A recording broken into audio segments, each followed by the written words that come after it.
అలా పెద్ద సంఘటన జరిగింది. పెద్ద సంఘటన అంటే మామూలు సంఘటన కాదు. మావాడికి కారప్పొడి అయిపోయింది. కారప్పొడి తీసుకురారని కపిల్‌కి ఫోన్ చేసిన. కపిల్‌కి ఫోన్ చేస్తే కపిల్ గాడు సాయంత్రం తీసుకొని వచ్చిండు. 4కి తీసుకొని వచ్చిండు. 4కి తీసుకొని రాగానే గొర్రె పిల్లలకు పాలు పట్టాల మేకలు కట్టే లింగయ్య అనగానే నేను మేకలు కట్టేసుకుంటూ వండుకుంటా ముసలోడు నేను మేకలు కట్టేసుకుంటున్నాం.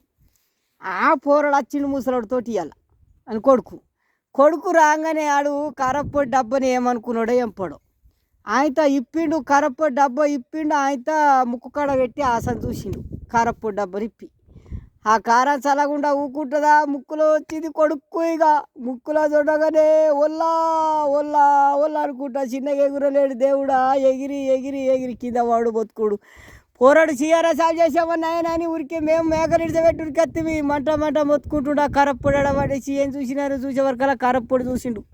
ఇక చూడు నేను అన్న అరే ఇండియాలు కారం తినాలంటే కారము ఇండియాలు తినేది కారము ఎంత మంట ఉంటుందో చూసినావా ఆ మంట ఏగలేక ఎగురబడితివి